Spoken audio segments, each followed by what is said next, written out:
지금 여당의 사법개혁 5종 총공세다. 이게 이제 동아일보 제목 아닙니까? 네. 네. 그 지금 대법원 법관 증원, 대법관 증원, 행정처 폐지, 사법행정위원회를 신설하고 법 왜곡죄를 도입하고 재판소원을 또 신설을 하는 거죠. 그다음에 법관 평가제. 요런 거 자체를 다 지금 5종 총공세라고 얘기를 하고 있는데 여기에 대해서 법원 행정처의 천대엽 처장이 얘기를 했잖아요. 87년 헌법 정신, 상권 분립 정신에 역행하는 거다. 예, 천대엽 법원 행정시장이 네.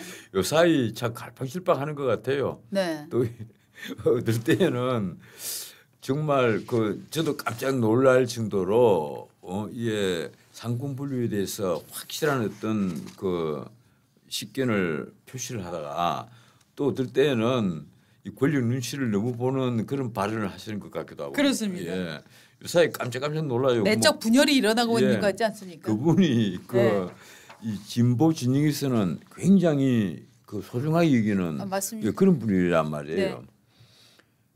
그런데 그때는 가령 조희대 대법원장을 두고 벌어진 여러 민주당과의 논란에 대해서는 확실하게 조희대 대법원장을 변호를 하다가 가령 이번 이 사건을 두고는 거꾸로 완전 법원 편에 서가고 그 변호사들을 고발을 하고 또 그러다가 또 이제 또 입장은 또 이런 거예요. 또 인사권 관련해서는 저희들은 사법부의 본질이 재판뿐 아니라 인사권을 핵심으로 하는 사법 행정에 있어서 사법이 자율성을 가지고 있는 것에 있다고 본다.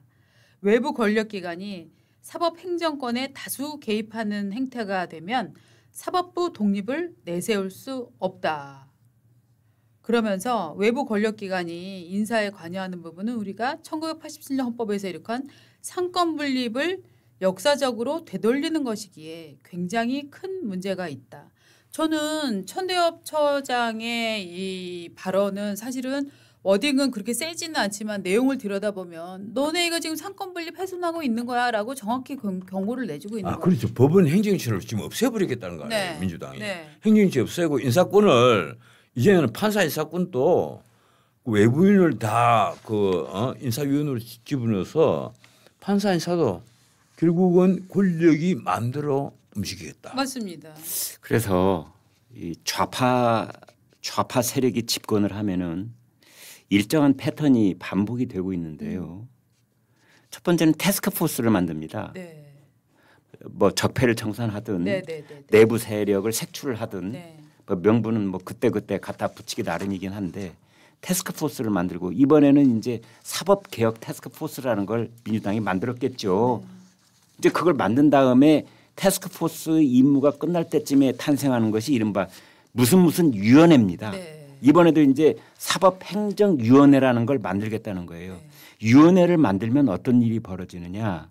위원장이 있어야 되고 10명 안팎의 위원들을 임명해야 됩니다. 그런데 위원들을 임명을 하다 보면 시비가 생길 염려가 있으니까 추천위원회를 또 따로 만들어야 돼요.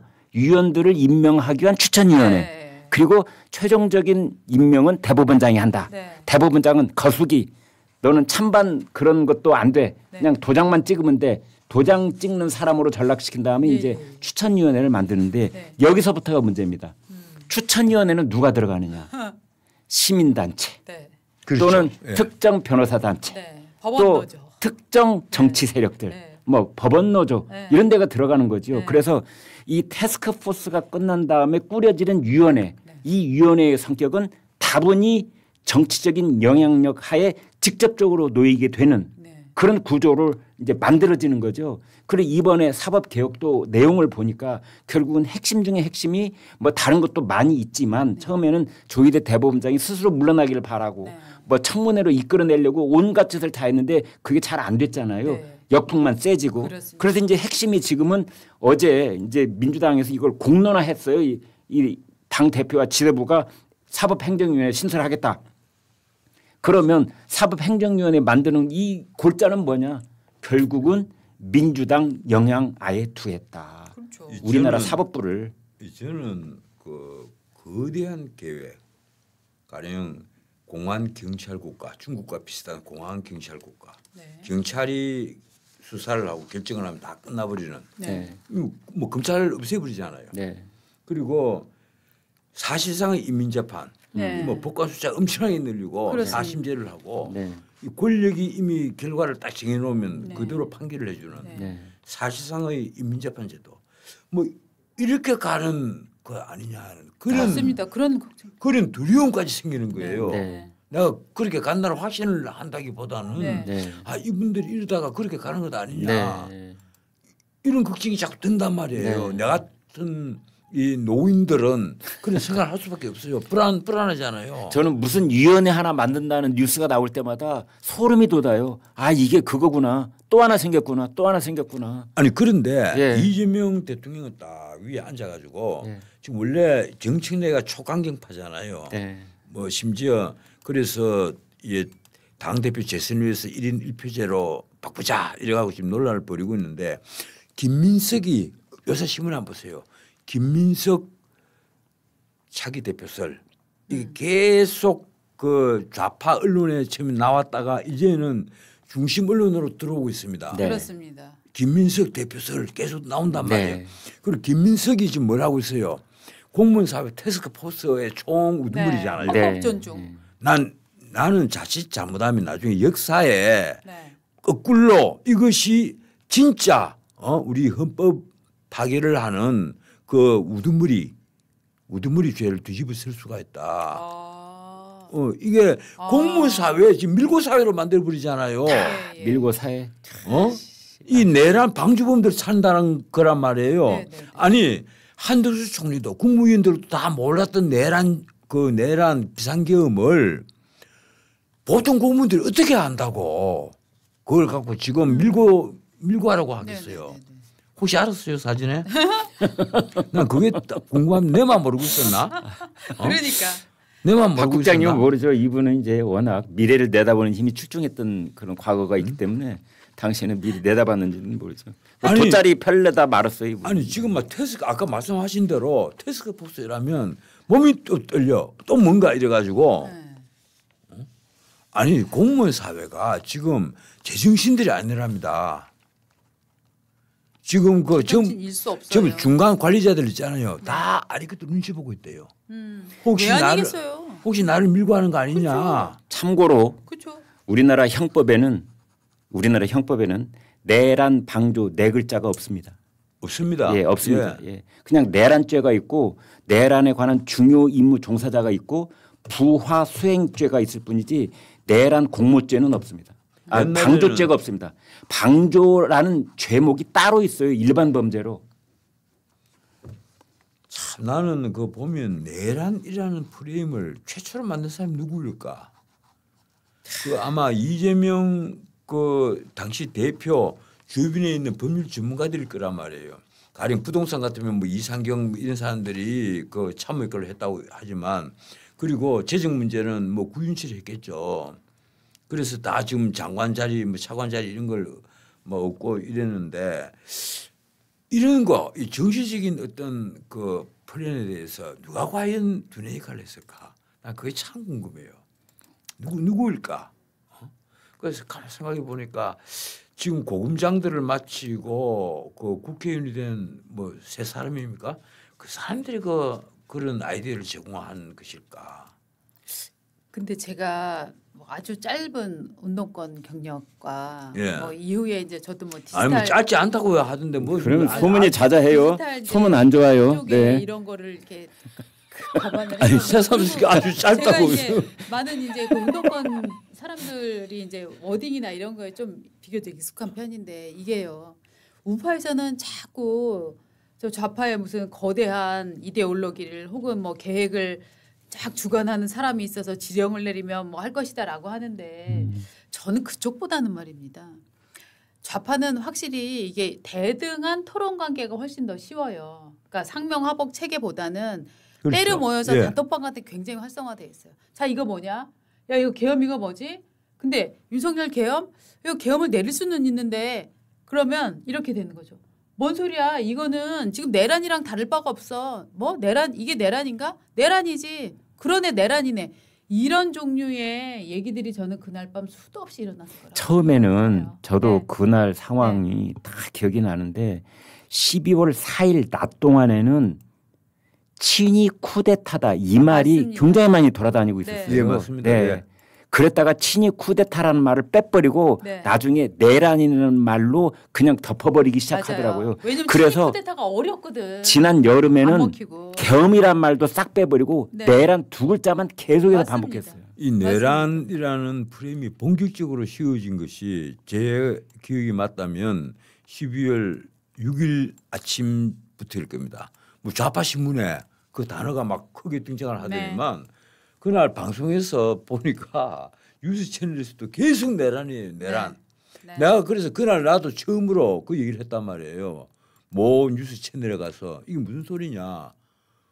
대통령 비상계엄 선포 국가 긴급군 행사가 비상대권 행사가 어떻게 내란이 될 수 있느냐. 맞습니다. 그런 전례가 없다. 그 얘기를 했더니만 당장 변호사 단체에서 내 이름을 탁 찍어놓고 아 그래요. 예, 이렇게 무시한 놈이 어디 있느냐는 식으로 나를 공격을 하더라고. 네. 나 그걸 큰일 날 줄 알았어요. 네.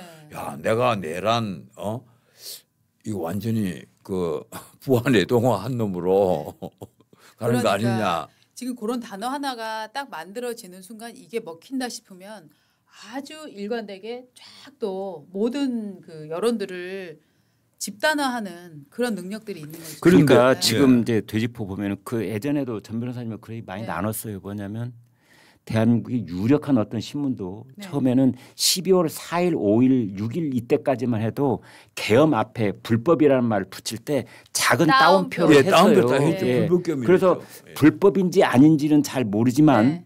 민주당 쪽에서 그렇다 하니 네. 내가 인용합니다라는 네. 뜻으로 작은 따옴표를 붙였는데 네. 사흘이 지나가니까 따옴표를 없애버리더라고요. 네. 그리고 맞습니다. 불법 계엄 네. 그렇게 하는데 지금도 대한민국에 있는 여러 언론들을 유심히 보면은 계엄 앞에 불법이라는 말을 따옴표 없이 붙이는 매체와 그렇지 않은 매체로 나눠집니다. 계엄이 불법이었는지 이게 내란이었는지 여부는 법원 판단이 끝나봐야 하는 거예요. 그것도 맞습니다. 대법 판결까지 가봐야 하는 거예요. 맞습니다. 그런데 지금 그 프레임이라는 게 이래서 네. 무섭고 그럼요. 내란 몰이라고 했을 때 몰아가는 것이 이렇게 사람들을 이미지 쇄신을 시키는구나. 참 끔찍해요. 이 내란이라는 단어에 예. 그 따옴표를 쓰는 신문이 이 조선일보밖에 불법 불법 예. 내란 불법. 예. 재판이 끝나봐야 안다고 우리 김강일 선배가 조금 아까 말씀하셨는데 요게 내란 주요 종사 업무다라고 보면 어떡하실 거예요? 하여튼 지금 코에 걸면 코걸이, 귀에 걸면 귀걸이구만. 아니 나는 그래서 이게 네. 한덕수 총리를 네. 처음에 특검이 네. 정신없이 내란 방조 그랬어요. 네. 그런데 내란 방조라고 해서 형법 책을 막 찾아보니까 뒤져보니까 없어. 내란 방조란 말이 없어. 그런데 중요임무 종사는 있어. 네. 그래가지고 이진관 판사가 야 중요임무 종사로 공소장 바꾸고 네. 바꿨다는 거 아니에요. 그 문제 이진관 판사 네. 그 변호인들한테 저 15일 감시 명령 예. 내린. 그런데 이제 지금도 혐의는 방조했다 이렇게 돼 있고 네. 그 다음이 부화 수행이에요. 네. 부화 뇌동했다 그런 뜻 같아요. 네. 이거는 5년 이하 징역. 그런데 중요임무 종사는 7년 이상 징역. 네. 그러니까 검찰이 15년 구형했다면서요. 아마 중요임무 종사라고 했기 때문에 네. 7년 이상 해서 더블로 가자. 그래서 15년 구형한 것 같아요. 참 징역 15년이 얼마나 큰 벌인지 그 구형한 검사들이 알까요? 나는 그러니까요. 그것도 참 이상한 데다가 이게 지금 선고 날짜가 지금 11월 말에 결심을 했는데 네. 이 선고 날짜가 1월 21일로 지금 두 달쯤 이제 뭐 예언을 하긴 줬어요. 뭐 지난번에 넉 달 만에 선고한 그리고 판결문이 760페이지입니까? 706페이지입니까? 네. 뭐 그런 것도 있습니다만 나는 가만 보니까 이 내란이냐 아니냐는 키는 누가 갖고 있느냐. 지기현 부장판사가 갖고 있습니다. 네. 지금 윤석열 대통령이 어차피 내란죄로 기소가 됐잖아요. 내란 우두머리 죄로 옛날 같은 내란 수괴죠. 그 왜 우두머리를 왜 바꿨는지 모르겠어요. 그냥 내란 수괴라면 더 이해하기 쉬운데 요새 젊은 판사들이 한자 공부를 안 했기 때문에 아마 그럴 거예요. 어떻든 이 내란 수계로 됐으니까 거기에 대한 판단을 어떻게 할 거냐. 네. 만약에 한번 생각해 보세요. 다들 내란죄 유죄 판단을 했는데 지금 부장판사가 내란죄 무죄 판단을 해버렸다. 이렇게 되면 난리가 나버리겠죠. 네. 모든 재판이 다 어그러지는 겁니다. 맞습니다. 그래서 지금 직위원을 쫓아내려고 이 난리를 지금 치고 있단 말이에요. 그러니까 형식적으로 보면은 지금 말씀 주신 것처럼 직위원 판사 대 이진관 판사 그러네요. 이런 대결구 쌈을 붙이는 듯한 네. 그런 형국이 이제 조성되고 말았는데 1월 21일이 이제 이진관이 이제 거기에 대해서 선고를 하는 날짜고 네. 직위원 판사는 1월 12일까지 네. 이 재판을 하겠다라고 이미 공개적으로 얘기를 했어요. 맞습니다. 그리고 필요하다면 사흘을 더 하겠다 그랬어요.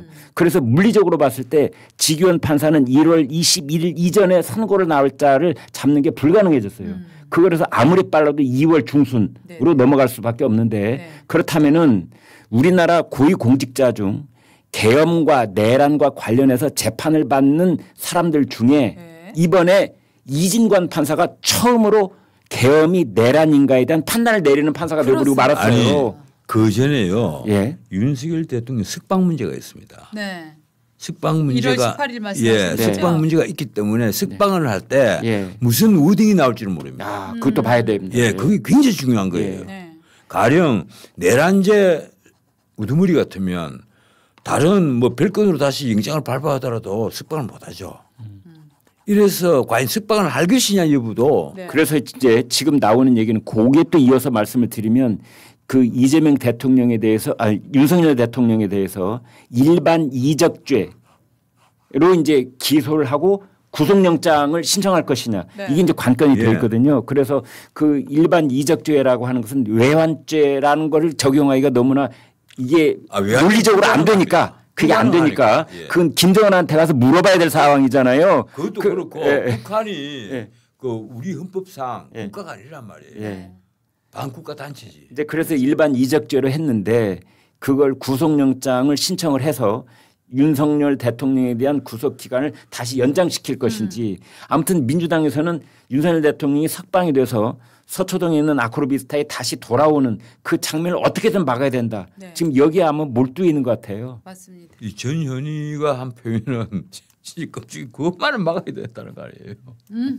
이 서로 간에 맞습니다. 그것만은 그런 막아야 강경 된다. 발언이 네. 경쟁적으로 나옵니다. 맞습니다.